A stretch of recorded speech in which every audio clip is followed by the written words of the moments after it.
Singapura tak bisa dipandang remeh. Dalam dunia militer yang terus berubah, negara kecil ini kembali menunjukkan taringnya. Dengan anggaran pertahanan yang meningkat drastis dan investasi besar-besaran dalam teknologi tempur terbaru, Singapura sedang membangun kekuatan militer yang lebih mematikan dari sebelumnya. Dari jet tempur F-35 hingga armada drone canggih, SAF tidak hanya bertahan, tetapi siap menghadapi ancaman apapun. Pertanyaannya sekarang, apakah negara-negara lain di kawasan siap menghadapi kebangkitan kekuatan militer Singapura? Singapura mempercepat peningkatan kapabilitas militernya melalui serangkaian pembaruan strategis untuk melindungi negara. Angkatan Bersenjata Singapura, SAF, akan meningkatkan investasi dalam modernisasi peralatan guna, menjaga keamanan nasional, dan meningkatkan kesiapan menghadapi tantangan di masa depan, terutama di tengah lanskap global yang semakin tidak stabil. Dalam debat anggaran, Menteri Pertahanan Dr. Eng Eng Hen mengumumkan bahwa belanja pertahanan untuk tahun keuangan ini diperkirakan mencapai 23,4 miliar dolar, meningkat lebih dari 12% dibandingkan tahun sebelumnya. Kenaikan ini mencerminkan kebutuhan untuk mengejar proyek-proyek yang sebelumnya tertunda atau terganggu akibat pandemi. Dr. Eng mengatakan, sebagai negara merdeka, kita, warga Singapura, memiliki kendali atas masa depan kita. Kita dapat dan harus melakukan segala yang diperlukan untuk memastikan keamanan bersama. Membangun pertahanan sendiri untuk melindungi kepentingan kita harus menjadi prioritas utama. Tidak ada pihak lain yang akan melindungi Singapura selain kita sendiri. SAF akan memperkuat kemampuan militernya dengan memperoleh aset dan teknologi mutakhir di udara, darat, dan laut. Dr. Eng menegaskan bahwa transformasi ini akan mencakup integrasi platform canggih yang akan menempatkan SAF di garis depan kekuatan militer modern. Peningkatan ini akan menjadikan SAF setara dengan militer-militer maju di dunia, sambil tetap mempertahankan spesifikasi yang sesuai dengan kebutuhan keamanan Singapura. Mari kita lihat beberapa kapabilitas baru ini. Saat ini, Singapura memiliki 6 kapal selam, termasuk 4 kapal selam kelas Invincible, kapal sepanjang 70 meter yang dilengkapi torpedo berat. 2 diantaranya sudah beroperasi penuh, sementara 2 lainnya akan tiba di Singapura pada 2028 untuk menggantikan kapal selam kelas Archer yang lebih tua. Angkatan Laut juga berencana menambah 2 kapal selam baru. Meskipun jenis spesifiknya belum diungkapkan, diperkirakan kapal selam ini akan memiliki desain serupa atau merupakan versi yang lebih canggih dari kelas Invincible.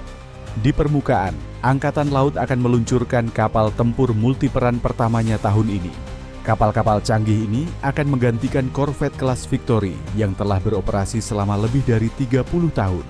Di darat, Angkatan Darat akan memperkenalkan kendaraan tempur infanteri Titan yang dilengkapi dengan daya tembak lebih besar dan kemampuan canggih untuk menghadapi sistem udara tak berawak. Titan akan memperkuat armada kendaraan pengangkut infanteri T-Rex yang pertama kali diproduksi pada 2006. Angkatan Darat juga akan meningkatkan sistem roket artileri mobilitas tinggi dengan roket baru yang lebih mumpuni. Di udara, Angkatan Udara Republik Singapura, RSAF, tengah mencari pengganti armada pesawat patroli maritim Fokker 50 yang dibeli pada 1994. Kandidat potensial mencakup jet buatan Boeing dan Airbus. Sementara itu, RSAF mempercepat modernisasi dengan membeli 8 jet F-35A dan 12 jet F-35B dari Lockheed Martin.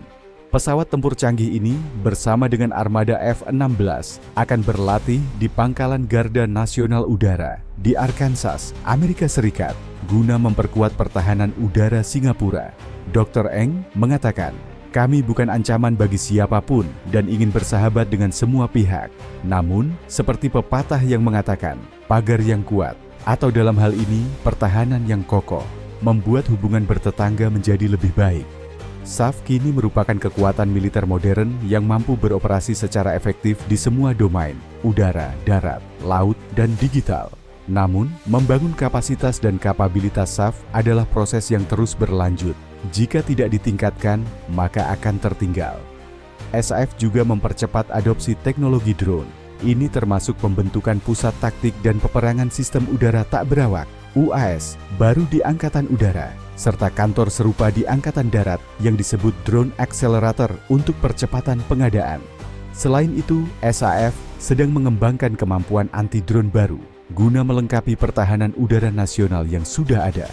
Satuan Pengembangan dan Operasi Anti-USS SAF yang baru akan bekerja sama dengan lembaga pemerintah lain untuk menghadapi ancaman drone.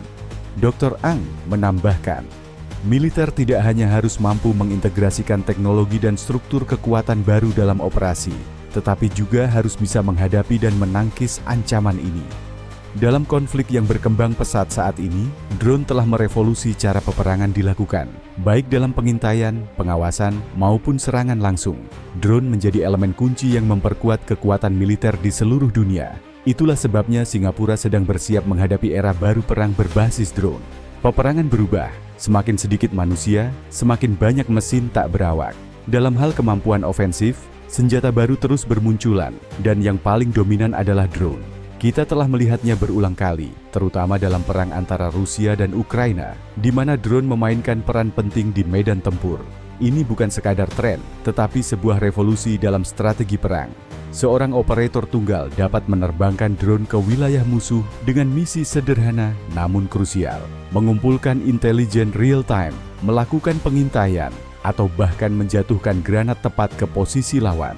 Inilah alasan mengapa Singapura meningkatkan kapabilitas peperangan drone, memastikan kesiapan menghadapi evolusi pertempuran di masa depan. Mari kita lihat jenis-jenis drone yang dapat digunakan Singapura. Drone kecil seperti Scan Eagle dan V-15 dapat dikerahkan langsung di garis depan. UAV gesit ini memberikan pengawasan real-time, memungkinkan pasukan mengidentifikasi posisi musuh tanpa menempatkan diri dalam bahaya. Kemudian ada drone taktis seperti V-60 dan Orbiter 4 yang digunakan untuk operasi jarak dekat, melacak target, serta menyediakan intelijen penting bagi komandan di lapangan. Pada level operasional, ada drone yang lebih besar seperti Hermes 350 dan Heron 1 yang mampu mencakup area luas, memberikan pengintaian jarak jauh, dan bahkan kemampuan ofensif. Komitmen Singapura terhadap teknologi ini akan semakin meningkatkan kemampuan operasional dalam lingkungan yang kompleks. Namun, bagaimana jika musuh menggunakan drone melawan kita? Dalam peperangan modern, langkah-langkah kontra seperti jammer dan pemantau sangat penting. Tim darat dilengkapi dengan sistem peperangan elektronik yang dirancang untuk mengganggu dan menetralisir UAV musuh. Jammer menciptakan gangguan sinyal, mencegah drone menerima atau mengirim perintah, sehingga dapat dijatuhkan. Sementara itu, sistem pemantauan membantu mendeteksi ancaman ini dan memungkinkan tindakan pencegahan sebelum serangan terjadi. Operasi yang terintegrasi sangat penting. Dengan bantuan drone pengintai, pesawat tempur, dan UAV dapat bekerja sama untuk memberikan kesadaran situasional di seluruh medan pertempuran. UAV mikro melacak target jarak dekat, memungkinkan pilot fokus pada ancaman strategis sementara pasukan darat tetap mendapatkan informasi situasi terkini. Drone juga memainkan peran penting dalam menjaga rantai pasokan, memastikan logistik tetap berjalan tanpa gangguan meskipun di bawah tekanan perang. Tujuan Singapura jelas, mempercepat penyebaran sistem tak berawak untuk menghadapi perubahan dalam cara peperangan dilakukan. Setiap unit taktis harus memiliki akses ke teknologi drone dan siap menghadapi segala ancaman udara yang muncul. Selain itu, 2 komando baru akan dibentuk di bawah Dinas Intelijen dan Digital SAF. Ini bertujuan agar SAF tetap unggul dalam menghadapi ancaman siber yang terus berkembang. Komando Digitalisasi SAF C4 akan mengkonsolidasikan kemampuan perangkat lunak dan keras, termasuk Pusat Kecerdasan Buatan SAF yang didirikan tahun lalu. Sementara itu, Komando Cyber Pertahanan akan menyatukan entitas keamanan siber di Kementerian Pertahanan dan SAF guna memperkuat operasi pertahanan siber nasional, serta bekerja sama dengan lembaga pemerintah lainnya. Komando siber ini harus siap menghadapi ancaman dari aktor negara maupun non-negara. Jika tulang punggung digital Singapura diserang, layanan esensial bisa lumpuh yang berakibat pada dampak ekonomi, sosial, dan bahkan keamanan nasional, termasuk operasional SAF dan pasukan keamanan dalam negeri.